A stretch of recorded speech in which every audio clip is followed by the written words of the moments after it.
সালটা 2024। আমি নিজেকে নিয়ে অনেক ব্যস্ত সময় পার করতাম। অন্যদের মতো আমার জীবনটা ছিল না। বাইরের দুনিয়া খারাপ ছিল আমি জানতাম, কিন্তু অদ্ভুত এক আকর্ষণে আমি ঠিক নিজেকে নিয়ে ভাবা বন্ধ করে দিলাম। অনেক বন্ধু বান্ধব নিয়ে অনেক মেতে উঠেছিলাম। ছেলে বন্ধু তো ছিলই, মেয়ে বন্ধুরও অভাব ছিল না।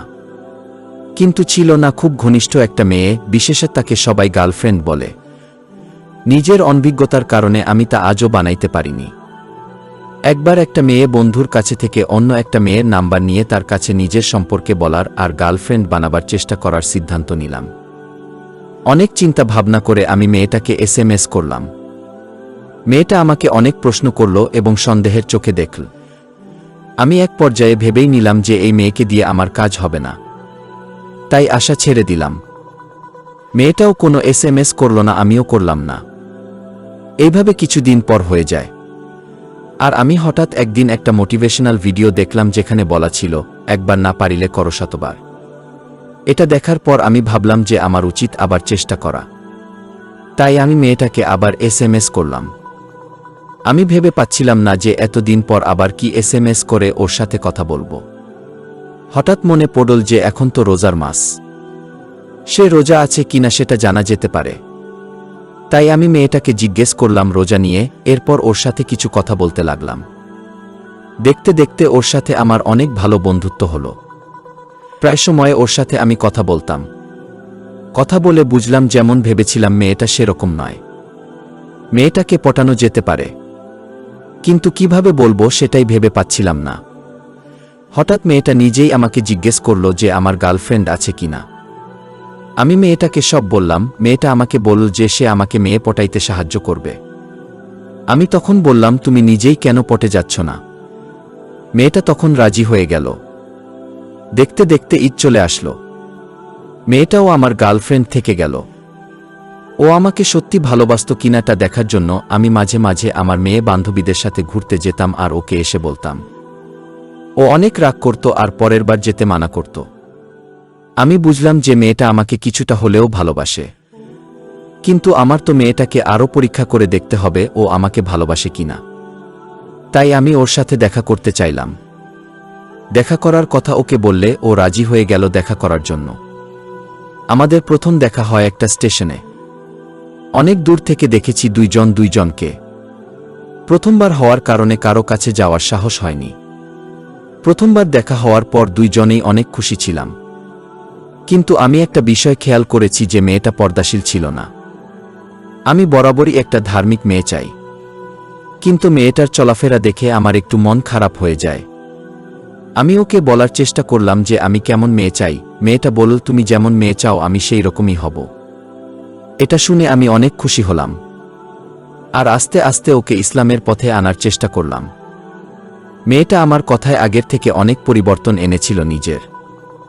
ওর আমার জন্য এই পরিবর্তন দেখে আমার পূর্ণ বিশ্বাস হলো যে মেয়েটা আমাকে অনেক ভালোবাসে। তাই মেয়েটার দেখা করে কথা বলতে চাইলাম। মেয়েটা রাজি হয় আর আমরা প্রথম একটা সুন্দর রাস্তার ধারে দেখা করি। আমার হার্টবিট আগের তুলনায় অনেক বেড়ে গেছিল আর সেই দিনই আমি ওর হাত প্রথম ধরেছিলাম। এইভাবেই আমাদের দিনগুলো যাচ্ছিল। মেয়েটাও অনেকটা ধার্মিক হয়ে গিয়েছিল।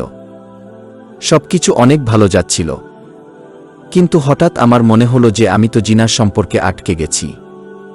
আমাকে এটা থেকে বার হতেই হবে, না হলে আল্লাহ আমাকে ক্ষমা করবেন না।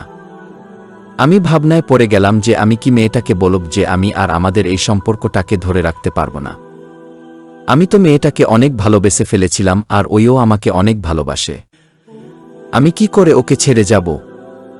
অনেক চিন্তা ভাবনার পর বুঝলাম যে একমাত্র বিয়েই আমাদেরকে এই হারাম থেকে বাঁচাইতে পারবে।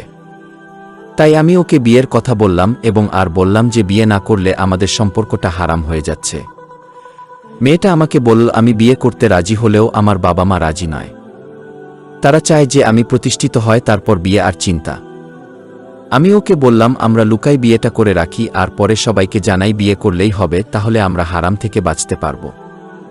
এটা শুনে মেয়েটা প্রথমে একটু ইতস্তত করলেও পরে সে রাজি হয়ে যায়। আমি আর ও দুইজনেই বিয়েতে রাজি হয়ে গেলাম।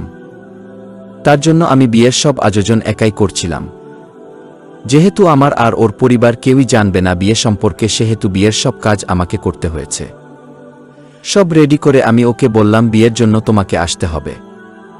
তাই সে বিয়ের দিন আসলো আর অনেকটা ভয়ে ভয়ে বলল কবুল। বিয়েটা সম্পূর্ণ হয়ে গেল আর আমরা দুইজনেই অনেক খুশি ছিলাম। বিয়ের পর হারাম থেকে বাঁচতে আমরা আল্লাহর কাছে তওবা পড়লাম।